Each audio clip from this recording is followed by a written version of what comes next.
نحمده ونصلي ونسلم ونبارك على سيدنا رسوله الحبيب الكريم وعلى آله وصحبه أجمعين. أما بعد فأعوذ بالله من الشيطان الرجيم. بسم الله الرحمن الرحيم. قال الله تبارك وتعالى في القرآن المجيد والفرقان الحميد: انما يريد الله ليذهب عنكم الرجس اهل البيت ويطهركم تطهيرا. صدق الله العظيم. ان الله وملائكته يصلون على النبي يا ايها الذين امنوا صلوا عليه وسلموا تسليما. اللهم صل على سيدنا ومولانا محمد وعلى آل سيدنا ومولانا محمد النبي الأمي وعلى ولده سيد الشيخ عبد القادر الجيلي.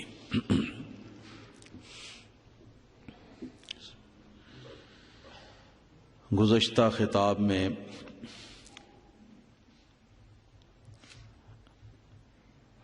اہل بیت نبوی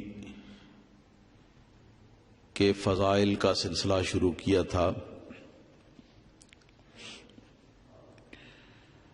اور آخر میں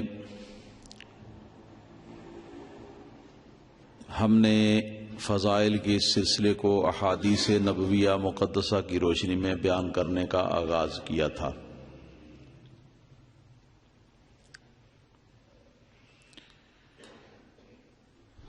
آخری حدیث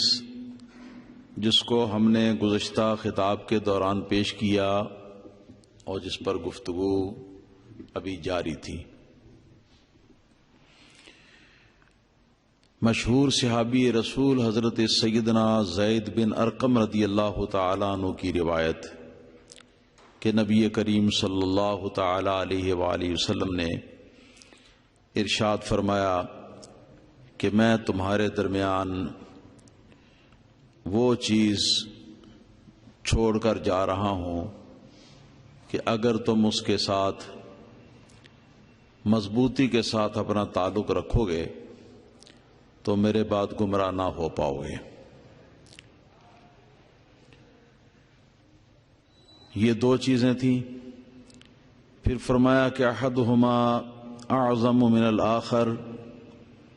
دو میں سے ایک جو ہے وہ بہت بڑی ہے دوسری سے،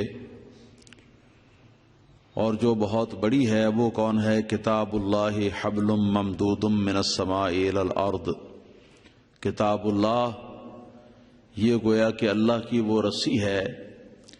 کہ جس کو اللہ تعالیٰ نے آسمان سے زمین تک پہنچا دیا ہوا ہے تاکہ اس کے ساتھ مضبوطی کے ساتھ اس کو تھام لیا جائے اور ہدایت کی راہ کے اوپر چلا جا سکے، جنت کی راہ کے اوپر چلا جا سکے۔ وعطرتی، اور فرمایا کہ میری عطرت اہل و بیتی، جو کہ میرے اہل بیت ہیں، ان کو چھوڑا۔ عطرت کا لفظ جو ہے یہ عربی زبان میں کئی معنوں میں آتا ہے۔ اس کا ایک معنی ہے وہ لوگ جو کسی کے قریب تر ہوں، یعنی قریب رہتے ہوں، محبت کی روح سے یا کسی اور تعلق کی روح سے قریب رہتے ہوں۔ اور ایک اس کا معنی جو ہے وہ ہے وہ اہل بیت نبوی جن کا بیان پیچھے گزر چکا، یعنی یہ کہ آدمی کی اولاد، آدمی کی ازواج اور آدمی کے اہل خاندان، یہ سب مراد ہیں یہاں عطرت سے۔ پھر نبی کریم صلی اللہ تعالی علیہ وسلم نے ارشاد فرمایا کہ وَلَن يَتَفَرَّقَا حَتَّى يَرِدَا عَلَيَّ الْحَوْض، یہ دونوں چیزیں ایک دوسرے سے جدا نہ ہونے پائیں گی یہاں تک کہ حوض کوثر میں جب میرے پاس میدان محشر میں یہ دونوں چیزیں اکٹھی آئیں گی۔ اس میں تعلق بتایا ہے اہل بیت کا کتاب اللہ کے ساتھ، کہ ان کا کتاب اللہ کے ساتھ کتنا پیار ہوگا، کتنی محبت ہوگی، اور کتاب اللہ کو اپنا اوڑھنا بچھوڑنا وہ بنائیں گے، کتاب اللہ ہی کے ساتھ ان کا مضبوطی کے ساتھ تمسک ہوگا۔ تو اس حدیث کے بھی دو اس کی مرادیں ہو سکتی ہیں، یا تو یہاں اہل بیت سے مراد نبی کریم صلی اللہ علیہ وسلم کے وہ اہل بیت ہیں جو حضور کے زمانہ پاک میں تھے، یا تو وہ مراد ہیں، تب تو کوئی الجھن ہی باقی نہیں رہتی اگر وہ مراد ہوں، اور اگر تا قیامت سارے اہل بیت مراد ہیں تو پھر ایک الجھن ہے، ایک اعتراض ہے۔ وہ اعتراض یہ ہے کہ ہم کتنے لوگوں کو دیکھتے ہیں جو نبی کریم صلی اللہ علیہ وسلم کے خاندان کے ساتھ تعلق رکھتے ہیں اور باقاعدہ ان کے پاس شجرے بھی ہیں، لیکن وہ تو کتاب اللہ کی پرواہ نہیں کرتے۔ ان میں سے کتنے لوگ ان میں سے کتاب اللہ کی پرواہ نہیں کرتے، کتاب اللہ کے احکام کی پرواہ نہیں کرتے، بے نمازی پھرتے ہیں اور دوسرے بھی مختلف قسم کے گناہ جو ہیں وہ کرتے ہیں جن کو کتاب اللہ نے گناہ کہا ہے، تو وہ تو کتاب اللہ کے ساتھ ان کا کوئی خاص تعلق نہیں۔ تو پھر نبی کریم صلی اللہ تعالی علیہ وسلم اہل بیت کی محبت اور مودت کا اور ان کے ساتھ تعلق مضبوط رکھنے کا یہ حکم کس طرح دے سکتے ہیں جبکہ اہل بیت کے اندر خود ایسے لوگ موجود ہیں جو قرآن اور حدیث کے مخالف ہیں اور جن کا کردار خراب ہے؟ یہ ایک سوال پیدا ہوتا ہے۔ تو اس سوال کا جواب یہ ہے کہ جواب اول یہ ہے کہ یا تو اہل بیت سے مراد نبی کریم صلی اللہ علیہ وسلم کے زمانہ والے اہل بیت ہیں صرف، اور وہ الحمدللہ کتاب اللہ کے ساتھ ان کا تعلق جو ہے وہ مضبوط ہے، ان کے اندر کوئی ایسی خرابی جو ہے وہ نہیں پائی جاتی۔ اگر ان کو مراد لیا جائے تو جیسے میں نے پہلے کہا تب سارے اعتراض ہی ختم ہو جاتے ہیں اور بات ساری درست ہو پاتی ہے۔ تو پھر تو اس صورت کے اندر یہ ہے کہ اس کا صحیح جو احتمال ہے وہ کلیئر ہو گیا، اور اگر بعد کے زمانے کے اہل بیت مراد ہوں تو پھر ان میں سے صرف وہ اہل بیت مراد ہیں جن کی زندگی قرآن مجید کے قوانین اور اصول اور ہدایات کے مطابق استوار ہے۔ بس بات سمجھ شریف میں آ گئی کہ جن اہل بیت کی یعنی وہ کہ جن کا رشتے کے لحاظ سے نبی کریم صلی اللہ علیہ وسلم کے خاندان سے یا حضور کی نسل پاک سے تعلق ہے، لیکن یہ تعلق ہونے کے بعد ان کا کتاب اللہ کے ساتھ ان کا پیار نہیں، کتاب اللہ کے اوپر ان کا عمل نہیں ہے، کتاب اللہ کے مطابق ان کا کردار نہیں ہے، کتاب اللہ کے مطابق ان کے عقائد نہیں ہیں، کتاب اللہ کے مطابق ان کے اخلاق نہیں ہیں، کتاب اللہ کے مطابق ان کے اعمال نہیں ہیں، افعال نہیں ہیں، تو اس قسم کے سارے لوگ جو ہیں وہ اس اہل بیت کی فضیلت سے وہ سارے لوگ باہر ہیں، یعنی ان کو مضبوطی کے ساتھ تھامنے اور ان سے ہدایت لینے کا جو ہے وہ نبی کریم صلی اللہ تعالی علیہ وسلم نے گویا کہ نہیں فرمایا ہے، بلکہ ان کے بارے میں فرمایا ہے کہ جن کی زندگی قرآن مجسم ہے، یعنی جو قرآن نے فرمایا اس کے مطابق جن اہل بیت کی زندگی ہے تو وہ اس سے مراد ہے دوسری صورت میں۔ واللہ تعالی عالم بالصواب۔ اور یہ تو تھا اہل بیت کا فضائل کا سلسلہ جو کہ کسی اہل بیت کے فرد کا نام لیے بغیر تھا، یعنی مطلقاً تمام اہل بیت کرام کے یہ فضائل ہیں بحمدہ تعالی۔ لیجئے اب میں نے جو وعدہ کیا تھا اس کے مطابق میں پنجتن پاک کے اندر جو اہل بیت کرام کے 4 افراد داخل ہیں میں ان کی بات آپ حضرات سے کرتا ہوں اور ذرا اختصار کو ملحوظ رکھوں گا کیونکہ فضائل تو بہت زیادہ ہیں ان کے، لیکن یہ کہ وہ ایک وقت کے اندر وہ سب کے فضائل جو ہیں وہ احادیث نبویہ کی روشنی میں وہ سما نہیں سکتے۔ تو ہم نے تو نذرانہ عقیدت پیش کرنا ہے اور ایک اپنا نظریہ جو ہے اس کو احادیث کی روشنی کے اندر واضح کرنا ہے۔ ہمارا تو مقصود اتنا ہی ہے۔ اللہ پاک ہمیں اہل بیت کرام کی محبت کے جذبے سے سرشار فرمائے، اور اللہ پاک ان کے ساتھ تعلق اور قرب اور محبت جو ہے وہ ہمیں پیش کرنے کی، ان کے قرب اور محبت جو ہے وہ تا قیامت رکھنے کی توفیق عطا فرمائے۔ ایک مرتبہ ذرا درود پاک پڑھے، میں شروع کرتا ہوں۔ تو ان میں سے اول مرتبے کے لحاظ سے اور درجے کے لحاظ سے جو پنجتن پاک ہیں، حضور نبی کریم صلی اللہ علیہ وسلم کی ذات گرامی اور حضرت علی اور حضرت فاطمہ اور حضرات حسنین کریمین رضوان اللہ تعالی علیہم اجمعین۔ حضور نبی کریم صلی اللہ علیہ وسلم کے بارے میں تو کلام یہاں نہیں ہو رہا، کیونکہ حضور کے اہل بیت کے بارے میں کلام ہو رہا ہے، لہذا سرکار کی ذات کو ذات پاک کا ذکر نہ کیا جائے گا۔ تو سب سے پہلے مولا کائنات سیدنا علی مرتضی شیر خدا رضی اللہ تعالیٰ عنہ کے 2-3 فضائل حدیث نبی کی روشنی میں۔ تو اس سلسلہ میں میرے پیش نظر جامع سنن ترمذی کی وہ حدیث ہے جس کو حضرت عمران بن حسین رضی اللہ تعالیٰ عنہ مشہور صحابی نے روایت کیا،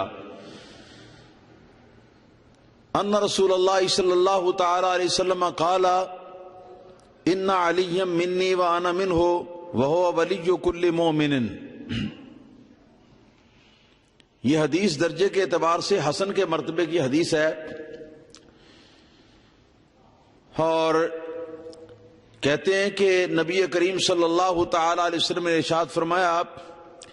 کہ ان علی منی وانا منہ، میں علی سے ہوں، نہ علی مجھ سے ہے اور میں علی سے ہوں، علی مجھ سے ہے اور میں علی سے ہوں۔ وہ ولی کل مومن، اور وہ ہر مومن کا دوست ہے۔ 2 فکرے یہاں فرمائے، ایک تو یہ کہ علی مجھ سے ہے اور میں علی سے ہوں،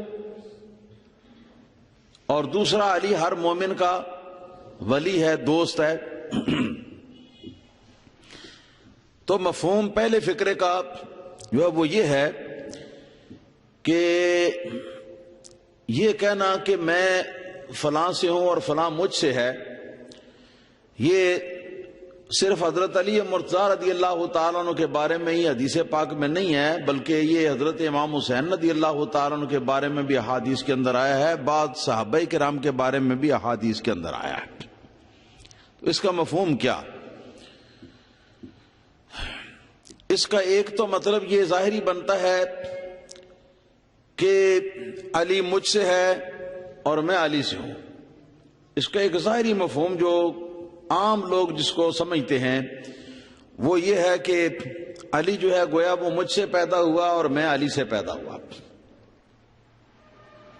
اور یہ بات جو ہے یہ کائنات کی سب سے بڑی یہ جھوٹی بات ہے کہ حضرت علی نبی کریم صلی اللہ علیہ وسلم سے تو پیدا نہیں ہوئے، اور نہ نبی کریم صلی اللہ علیہ وسلم حضرت علی سے پیدا ہوئے ہیں، بلکہ حضرت علی جو ہیں وہ حضور کے چچا ابو طالب کی اولاد ہیں، اور نبی کریم صلی اللہ تعالی علیہ وسلم حضرت علی کے چچا حضرت عبداللہ کی اولاد ہیں۔ تو یہ جو عام طور پر مفہوم بیان کر کے تو لوگوں کو بھڑکایا جاتا ہے اور لوگوں کو ورغلایا جاتا ہے، یہ جو ہے یہ قریب قریب یہ کفر کی حد تک آدمی کو لے جاتا ہے۔ پھر اس کا معنی کیا؟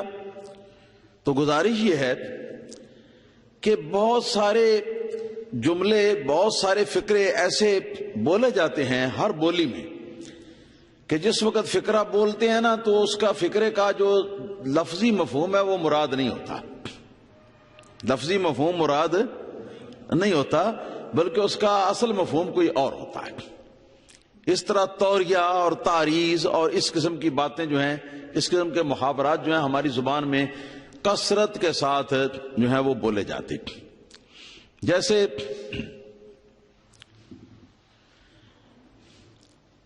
ہم بولتے ہیں، کبھی محاورہ ہماری بولی میں ہے کہ آٹا گن دیا النی کیوں ہے. یہ ہم محاورے میں عام بولتے ہیں، آٹا گن دیا النی کیوں ہے، لیکن یہ بیوی کے لیے یا عورت کے لیے ہم نہیں بولتے، بلکہ ہر اس شخص کے لیے ہم بولتے ہیں کہ جو کام کرتا ہے اور وہ کام چاہے صحیح بھی کرتا ہو لیکن ہمیں پھر بھی اس پر اعتراض رہتا ہے، یا یہ کہ وہ کام صحیح نہیں کرتا تو چلو پھر ہمیں اس پر اعتراض ہے اس کے کام کے اوپر. تو وہاں پر یہ لفظ بولتے ہیں کہ آٹا گن دیا النی کیوں ہے. ہاں جی، حالانکہ یہ مردوں کے لیے بھی ہم بولتے ہیں، عورتوں کے لیے بھی بولتے ہیں. تو اس کا مطلب یہ نہیں ہے کہ وہ جس کو ہم کہہ رہے ہیں وہ آٹا بھی گونتا ہے اور وہ ہلتا بھی ہے. یہ مفہوم اس کا نہیں، مفہوم کچھ اور ہوتا ہے. تو یہاں اسی طرح یہاں پر بھی آنا من ہو و ہوا منی علی منی و آنا من ہو، یہ اس قسم کے جو الفاظ ہیں ان کی عربی زبان کا ایک محاورہ ہے، عربی زبان کا ایک یہ کیا نام ہے، ایک مثل ہے. اس کو بولا جاتا ہے اس مقام پر کہ جس مقام پر یہ کہ قرب جو ہے نا اس کی انتہا کا بیان کرنا مقصود ہو، چاہے وہ قرب یہ رشتے کا ہو اور چاہے وہ قرب جو ہے وہ دوستی کا ہو. بات سمجھ رہے؟ جیسے کوئی اگر کسی سے پیدا ہو مثلا، تو ان دونوں باپ اور بیٹے کے درمیان کسی اور مرد کا واسطہ نہیں، کیا ہے؟ واسطہ کوئی نہیں درمیان میں، اتنا قرب ہے. اور اسی طریقے سے اور بھی اس کی مثالیں جو ہیں وہ دی جا سکتی ہیں. تو جہاں بیان کرنا مقصد ہوتا ہے کہ اتنا قرب ہے ایک شخص کو دوسرے شخص کے ساتھ، مجھ کو دوسرے فلاں کے ساتھ اتنا قرب حاصل ہے کہ ہم دونوں کے بیچ میں سے کوئی اور چیز گزر نہیں سکتی ہم دونوں کے اس تعلق سے، چاہے یہ تعلق جو ہمارا قرابت داری کا تعلق ہو اور چاہے یہ تعلق ہمارا دوستی اور پیار کا تعلق ہو. تو اس کے اسی طرح کا تعلق ہونے کے اظہار کے لیے یہ محاورہ بولا جاتا ہے.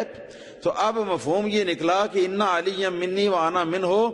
علی جو ہے وہ مجھ سے بہت زیادہ قریب ہے کہ میرے اور علی کے درمیان کوئی چیز نہیں گزر سکتی. جو ہمارے آپس میں جو تعلق ہے، یہ جو تعلق محبت کا تعلق ہے، جو یہ محبت کا جو تعلق ہے، کوئی درمیان میں ایسی چیز نہیں گزر سکتی جو اس تعلق کو ختم کر سکے. تو یہ محبت کا تعلق ہے. وَأَنَا مِنْهُ، اس کا معنی یہ ہے کہ جس طرح مجھ کو علی سے تعلق ہے نا، اسی طرح علی کو بھی مجھ سے محبت کا تعلق ہے. ہاں جی، دوسری طرف سے بھی یک طرفہ نہیں ہے کہ ایک طرف سے محبت آ رہی ہو اور دوسری طرف سے نہ ہو، یہ نہیں، بلکہ دوسری طرف سے بھی اسی طرح میرے ساتھ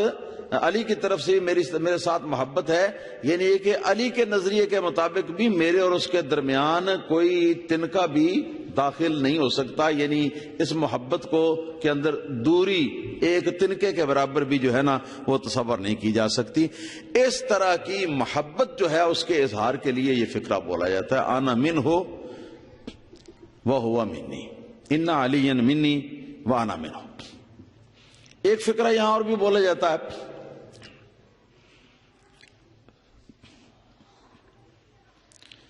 لحموں کا لحمی جسموں کا جسمی.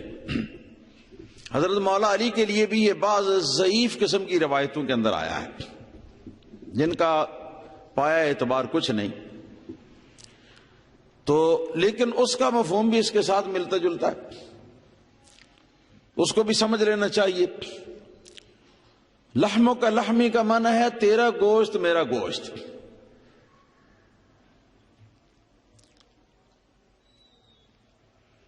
دموں کا دمی تیرا خون میرا خون،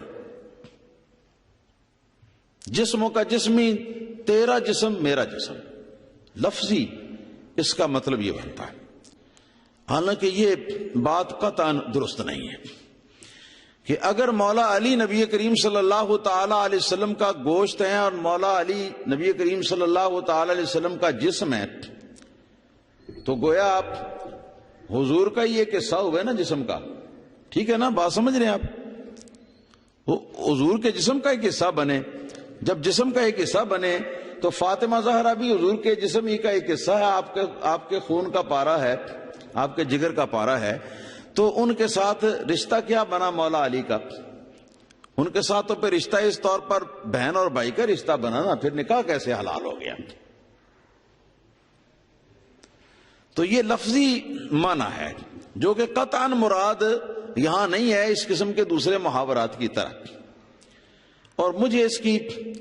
اس کی سمجھ کچھ نہ کچھ کتابوں میں پڑھ کے یا اساتذہ سن کے کچھ نہ کچھ سمجھ تو تھی، لیکن یہ کہ صحیح طرح میرا دل مطمئن نہیں تھا۔ تو اتفاقاً ایک دفعہ ایسا ہوا،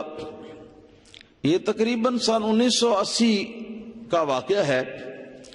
سورینام کے شہر پاراماریبو جنوبی امریکہ میں میں بیٹھا ہوا تھا اپنی رہائش گاہ پہ، میرے پاس فلسطین کے 2 عرب حضرات جو ہیں وہ تشریف لائے، جو کہ وہیں رہتے تھے، عرصہ دراز سے وہیں مقیم ہو گئے ہوئے تھے، تو ان کے ساتھ عربی میں گفتگو جو ہے نا وہ ہوا کرتی تھی۔ تو نعیم ان کا نام تھا ایک کا، دوسرے کا کچھ اور نام تھا، تو وہ نعیم نے کہا کہ فلاں تاریخ کو فلاں جگہ پر میرے کیا نام ہے میری بیٹی کی شادی ہو رہی ہے، تو نکاح آپ نے پڑھانا ہے۔ تو مجھے نکاح کی دعوت دینے کے لیے آیا، تو میں نے اس سے پوچھا کہ جس کے ساتھ رشتہ داری کر رہے ہو، جس کو بیٹی کا رشتہ دے رہے ہو، وہ کون ہے؟ میرا مقصد یہ تھا کہ وہ تمہارے خاندان کا فرد ہے یا یہ کہ یہاں کہ مقامی لوگوں میں سے کسی خاندان کے ساتھ تعلق رکھتا ہے۔ تو فوراً بولا، کہا کہ ہو ابن اخی جسمو جسمی ولحمو لحمی دمہ دمی۔ یہ سارا محاورہ اس نے بول دیا۔ اس نے کہا کہ وہ میرے بھائی کا بیٹا ہے، اس کا جسم میرا جسم ہے، اس کا گوشت میرا گوشت ہے، اور اس کا خون میرا خون ہے۔ مجھے صحیح طرح تسلی کے ساتھ اس کا مفہوم جو ہے وہ علم نشرہ ہو گیا بحمدہ تعالی، کہ مقصود اس کا یہ ہے کہ رشتہ داری کے لحاظ سے کوئی غیر نہیں، بلکہ رشتہ داری سے قریب ترین رشتہ دار، یہ معنی ہوتا ہے لحموں کا لحمی، جسموں کا جسمی کا، اس طرح دموں کا دمی کا، کیونکہ ایک ہی خون ہوتا ہے جو دادا سے اوپر چل کے آ رہا ہے، وہی خون جو ہے وہ اس کا کچھ حصہ اس کے اندر دوڑ رہا ہے، اسی کے خون کا کچھ حصہ اس کے اندر دوڑ رہا ہے نا جی، اور اسی خون سے گوشت جو ہے وہ پیدا ہوا ہے، ایک ہی دادا کے خون سے اس کا گوشت پیدا ہوا، اسی کے خون سے اس کا گوشت پیدا ہوا ہے، بدن بھی اسی طرح۔ تو یہ اس کا مفہوم ہے۔ اس کا مفہوم یہ نہیں ہے کہ ایک جو ہے وہ مرتبے کے اعتبار سے دوسرے کے برابر ہو جائے، یہ بات نہیں، بلکہ اس کا مطلب یہ ہے کہ خاندانی لحاظ سے وہ میرا جو ہے وہ اتنا زیادہ قریبی ہے، اتنا زیادہ قریبی۔ دوسرا فقرہ ہے وہ ولی کل مومن، اور علی جو ہے وہ ولی ہے ہر مومن کا۔ یہاں ولی کا لفظ ہے، اس کے بہت سارے معنی، تقریباً میرا خیال ہے کہ 22 کے لگ بھگ معنی میں نے پڑھے ہوئے ہیں اس کے مختلف لغت کی کتابوں میں۔ تو ان میں سے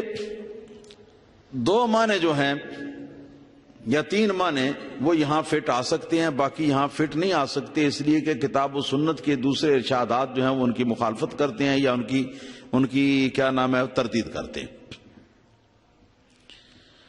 تو وہ معنی ہے ولی کا، مشہور معنی ولی کا ہے دوست، یہ یہاں درست ہے۔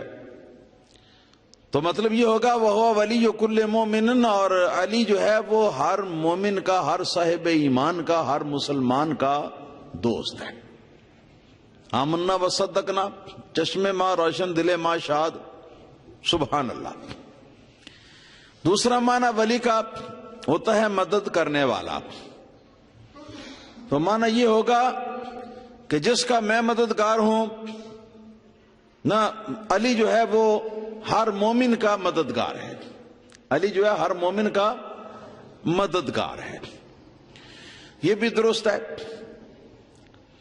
اور تیسرے نمبر پہ ولی کا معنی ہوتا ہے حبیب، ولی کا معنی حبیب یعنی پیارا یا دوست، تو اس کا معنی یہ ہوگا وَهُوَ وَلِيُّ كُلِّ مُؤْمِنٍ، اور وہ علی جو ہے وہ ہر مومن کا پیارا ہے، ہر مومن کی آنکھ کا تارا ہے۔ تو سبحان اللہ، یہ بہت بڑی فضیلت ہے جو نبی کریم صلی اللہ تعالی علیہ وسلم کے لیے کی طرف سے حضرت مولا علی شیر خدا رضی اللہ تعالیٰ عنہ کے لیے ترمذی کے حدیث کے اندر وارد ہوئی۔ اب اسی ترمذی اور مسند احمد بن حنبل کی ایک اور حدیث ہے، حضرت سیدنا زید بن ارقم صحابی رضی اللہ تعالیٰ عنہ اس کو روایت کر رہے ہیں، فرماتے ہیں کہ ان نبی صلی اللہ تعالی علیہ وسلم قال من کنت مولاہ فعلی مولاہ، نبی کریم صلی اللہ علیہ وسلم نے فرمایا کہ جس شخص کا میں مولا ہوں اس کا علی بھی مولا۔ یہ میں نے لفظی اس کا ترجمہ کیا اور مولا کے لفظ کا جان بوجھ کر ترجمہ نہیں کیا، اس لیے کہ اس کے ترجمے کے اندر تفصیل ہے۔ واقع یہ ہے کہ نبی کریم صلی اللہ علیہ وسلم حجۃ الوداع شریف سے فارغ ہو کر مکہ مکرمہ سے سرکار باہر تشریف لائے، اور آگے چل کے ایک فاصلے کے اوپر تو ایک مقام تھا جس مقام کا نام تھا غدیر خم۔ غدیر خم، غدیر عربی زبان میں تالاب کو کہتے ہیں، تو وہاں بارش کا پانی جمع ہو جاتا تھا۔ غدیر خم جگہ کا نام تھا۔ اس مقام پر حضور نبی کریم صلی اللہ تعالی علیہ وسلم نے، وہ ایسا مقام تھا کہ جہاں سے اب جتنے مکہ سے باہر سے لوگ آئے ہوئے ہیں نا مکہ مکرمہ کی طرف، تو اب ان سب کے راستے یہاں سے جدا جدا ہوں گے، یہاں تک تو راستہ سب کا مکہ سے نکلنے کا ایک تھا، تو یہاں سے اب جدا ہونے کا ٹائم تھا۔ تو ایسے موقع پر سرکار دو عالم صلی اللہ تعالی علیہ وسلم نے ایک خطبے کا اہتمام کیا، جو سارے لوگوں کے ساتھ ایک آخری ملاقات تھی نبی کریم صلی اللہ علیہ وسلم کی، اور آخری خطاب تھا۔ اس کے اندر نبی کریم صلی اللہ علیہ وسلم نے اور بھی باتیں ارشاد فرمائی، ان میں سے ایک بات یہ بھی تھی کہ نبی کریم صلی اللہ تعالی علیہ وسلم نے مولا علی رضی اللہ تعالیٰ عنہ کو بلایا، اور بلا کر ان کا ہاتھ اپنے ہاتھ میں لیا اور بلند کر دیا، ان کا ہاتھ بھی اٹھ گیا، آپ کا ہاتھ بھی اٹھ گیا فضا میں۔ پھر نبی کریم صلی اللہ تعالی علیہ وسلم نے ارشاد فرمایا کہ من کنت مولاہ فہذا علی مولاہ، جس کا میں مولا ہوں اس کا یہ علی بھی مولا ہے۔ یہ نبی کریم صلی اللہ علیہ وسلم نے ارشاد فرمایا۔ پھر آگے فرمایا کہ اللہم والی من والاہ وعاد من عاداہ، اس کا معنی یہ کہ یا اللہ پاک جو اس سے پیار کرے محبت کرے اس کے ساتھ تو محبت فرما۔ یہاں بھی والے کا لفظ ہے، اور جو کہ یہ کیا نام ہے، اور مولا کا اور والے کا مادہ ایک ہی ہے، ایک ہی مادے سے یہ دونوں بنے۔ تو اس کا معنی جو ہے وہ یہ ہے کہ اے اللہ لہذا مولا علی کے ساتھ جو محبت کرے اس کے ساتھ تو بھی محبت فرما، اور جو اس کے ساتھ دشمنی کرے اس کے ساتھ تو بھی دشمنی فرما۔ یہ نبی کریم صلی اللہ علیہ وسلم کا ارشاد مبارک تھا۔ تو اب یہاں مولا کا لفظ بول کر مولا علی رضی اللہ تعالیٰ عنہ کے ساتھ نبی کریم صلی اللہ تعالی علیہ وسلم نے اپنا تعلق بھی ظاہر کیا، اور یہ کہ جو تمام اہل ایمان ان کا تعلق بھی ظاہر کیا۔ اور اس کی ضرورت کیا تھی، یہاں پر کس لیے پیش آیا تھا؟ اس لیے کہ حج پر حضرت مولا علی رضی اللہ تعالیٰ عنہ ملک یمن سے آئے تھے۔ آپ اس زمانے میں یمن میں گورنر تھے نبی کریم صلی اللہ علیہ وسلم کی طرف سے، اور وہاں کچھ لوگ ایسے تھے کہ جو مولا علی رضی اللہ تعالیٰ عنہ پر خواہ مخواہ کے اعتراض کرتے تھے۔ خام ہوتے ہیں ہر علاقے میں، ہر جگہ میں لوگ ہوتے ہیں اس قسم کے، تو کچھ ایسے لوگ پیدا ہو گئے جو مولا علی رضی اللہ تعالیٰ عنہ کو ناپسند کرتے تھے، لیکن وہ تھے مسلمان۔ تو اب مولا علی رضی اللہ تعالیٰ عنہ ان کی شکایت نبی کریم صلی اللہ علیہ وسلم کی بارگاہ میں مکہ مکرمہ میں حج کے موقع پر کی تھی۔ تو نبی کریم صلی اللہ علیہ وسلم نے دیکھا کہ جس وقت اب یہ یمن والے یمن کی طرف روانہ ہو رہے ہیں اور ہم لوگ مدینہ منورہ کی طرف روانہ ہو جائیں گے، تو اب ایسے موقع پر ہمیں کچھ ایسی بات کر دینی چاہیے جس سے ان کے دل صاف ہو جائیں۔ تو نبی کریم صلی اللہ تعالی علیہ وسلم نے، چونکہ آپ جانتے تھے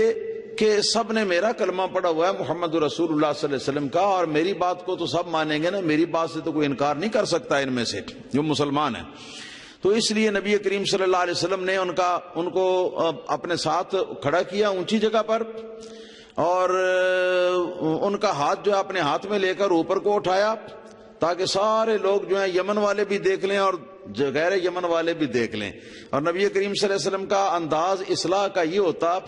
کہ جس کے اندر آپ خطا پاتے تو آپ اس کو اکثر و بیشتر ایسا ہوتا کہ آپ اس کو مخاطب نہ کرتے، بلکہ اس کی موجودگی میں آپ عمومی انداز میں وہ مسئلہ جو ہے وہ بیان کر دیتے، کہ جس سے یہ کہ آسانی سے اصلاح بھی ہو جاتی اور کسی کی عزت نفس بھی مجروح نہ ہوتی۔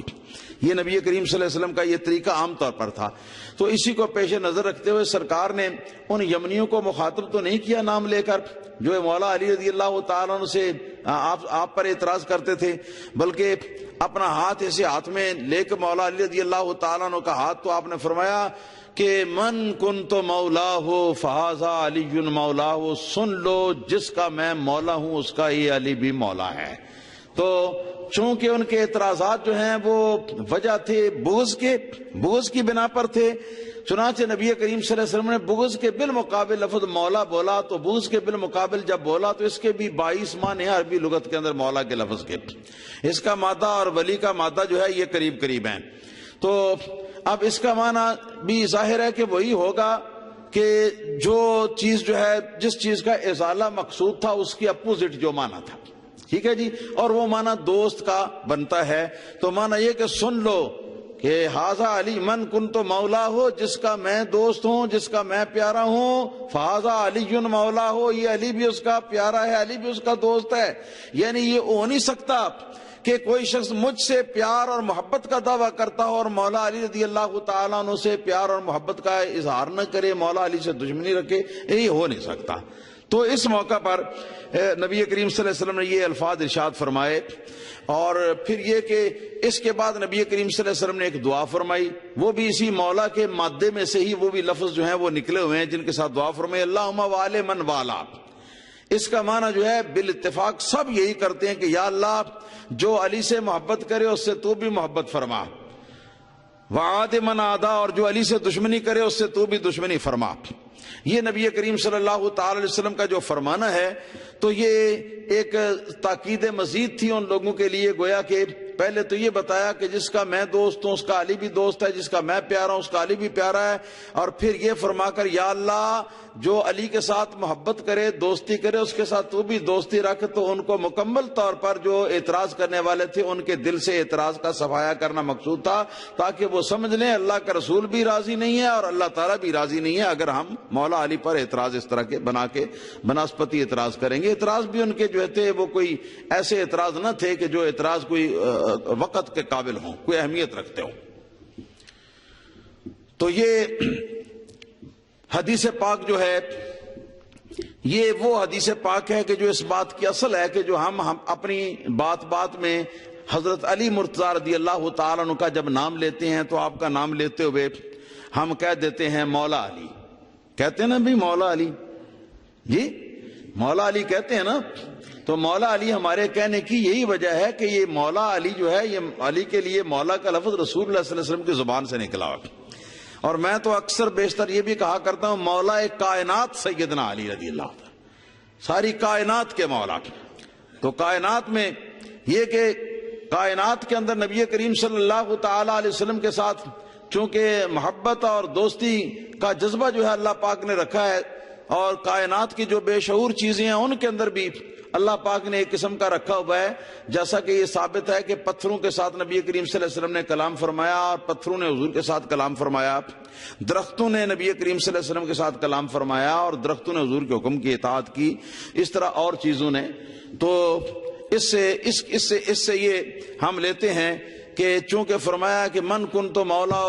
فعلی مولا ہو، جس کا میں مولا ہوں جس کا میں دوست ہوں اس کا علی بھی دوست ہے۔ سرکار نے یہاں 1 2 4 لوگوں کے نام نہیں لیے کہ فلاں آدمی کا میں دوست ہوں، فلاں کا دوست ہوں، فلاں کا دوست ہوں، فلاں کا دوست ہوں، اور اس فلاں فلاں فلاں اور فلاں کا علی بھی دوست ہے، اس طرح نہیں فرمایا، بلکہ آپ نے مطلقاً فرمایا جس کا بھی میں دوست ہوں تو یہ مولا علی بھی اس کا دوست اور پیارا ہے۔ تو یہ ایک بہت بڑا مرتبہ ہے اور بہت بڑا مقام ہے مولا علی رضی اللہ تعالیٰ عنہ کو جو اللہ پاک نے عطا فرمایا تھا۔ ایک تیسری حدیث سماعت فرما لیں جو کہ ہمارے حالات زمانہ کے عین مطابق ہے۔ یہ حدیث مسند احمد بن حنبل رضی اللہ تعالیٰ عنہ کی ہے، اور حضرت علی مرتضیٰ رضی اللہ تعالیٰ عنہ جو ہیں وہ خود اس کے راوی ہیں۔ فرماتے ہیں کہ رسول اللہ صلی اللہ تعالی علیہ وسلم نے ارشاد فرمایا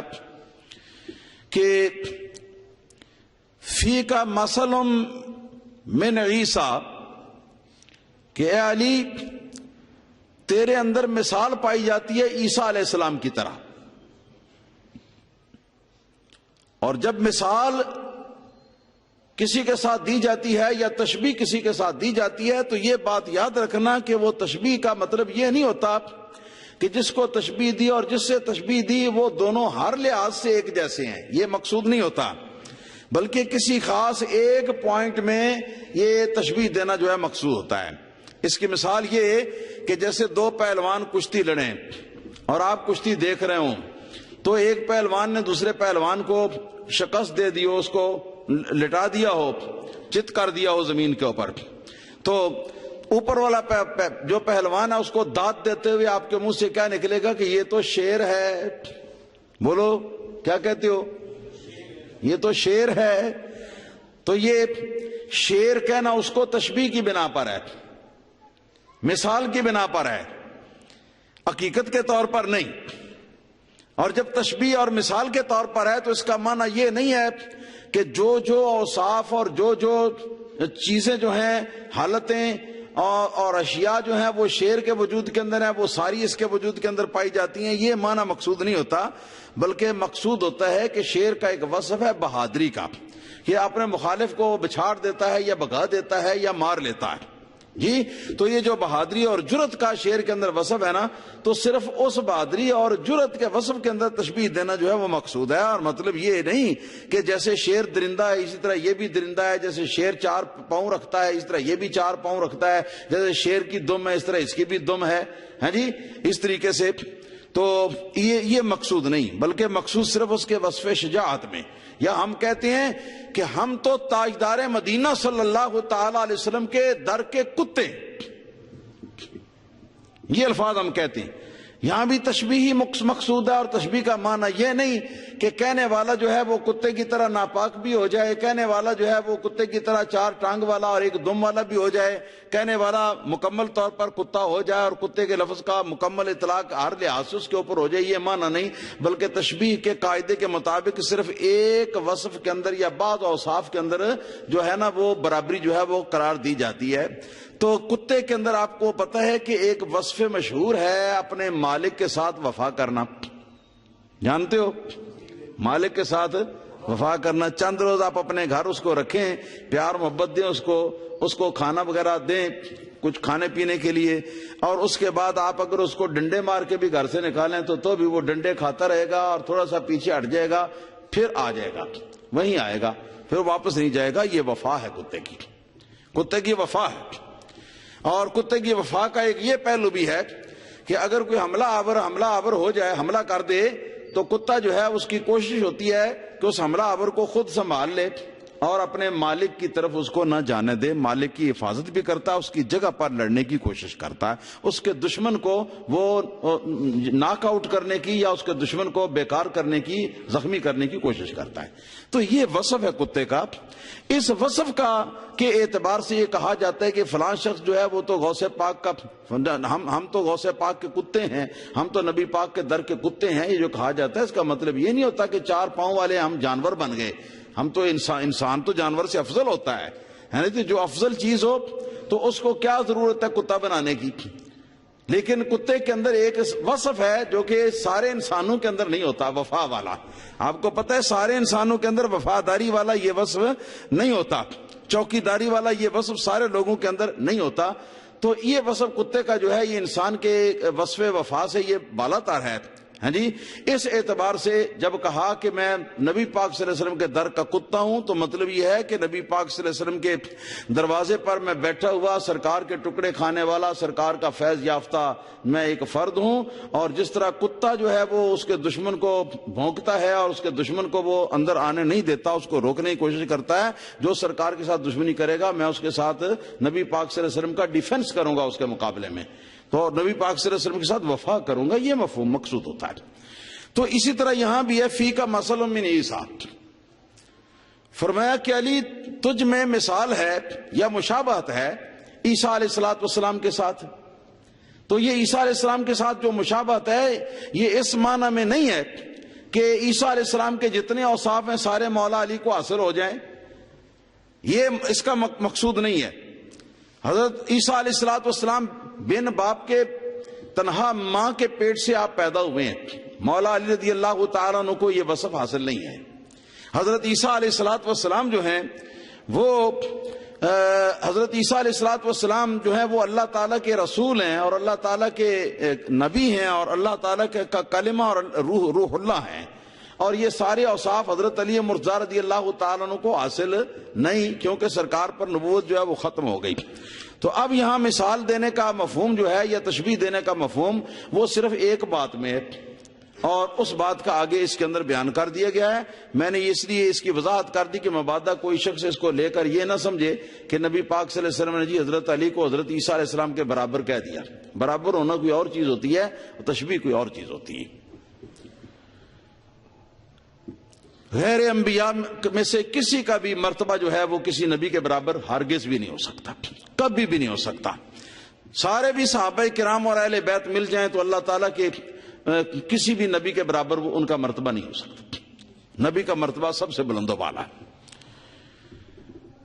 تو خود وضاحت فرمائی کہ کیسے عیسیٰ کی مثالت یا عیسیٰ کی مشابہت ہے تمہارے اندر۔ فرمایا کہ ابغضتہ الیہود حتی بہت امہ، کہ ایک طرف تو یہود نے حضرت عیسیٰ علیہ السلام کے ساتھ بغض رکھا، اور اتنا بغض رکھا کہ حد سے گزرتے ہوئے انہوں نے حضرت عیسیٰ علیہ السلام کی والدہ کو نعوذ باللہ حرامی اولاد جنم دینے کا بہتان لگایا۔ اس حد تک انہوں نے حضرت عیسیٰ علیہ السلام کے بارے میں یہود نے بغض رکھا۔ وَأَحَبَّتْهُ النَّصَارَى، اور نصارہ نے عیسائیوں نے حضرت عیسیٰ علیہ السلام کے ساتھ محبت کی، اور محبت اس طرح کی، اس انداز میں کی، اس مرتبے کی کہ حتیٰ انزلوہ بالمنزلۃ التی لیست لہ، کہ انہوں نے عیسیٰ علیہ السلام کو اس مرتبے پر پہنچا دیا کہ جو مرتبہ حضرت عیسیٰ علیہ السلام کے لیے ہے ہی نہیں، ان کے مناسب نہیں ہے، اس مرتبے پر پہنچا دیا۔ اور مرتبہ کیا تھا؟ اور مرتبہ یہی تھا کہ جو قرآن کریم کے اندر بھی آتا ہے کہ نصارہ نے یہ کہا کہ المسیح ابن اللہ، کہ مسیح ابن مریم جو ہے وہ اللہ تعالیٰ کا بیٹا ہے۔ اتنی محبت کی، اتنا بڑھایا بڑھاتے بڑھاتے اللہ تعالیٰ کا بیٹا قرار دے دیا۔ حالانکہ اللہ تعالیٰ کا بیٹا ہونا جو ہے یہ حضرت عیسیٰ علیہ السلام کے نہ لائق ہے، اور نہ ان کی ذات کے لیے کے اندر کے لیے فٹ ہے، اور نہ ہی یہ حضرت عیسیٰ علیہ السلام کو حاصل ہے۔ تو یہ مثال بیان کی۔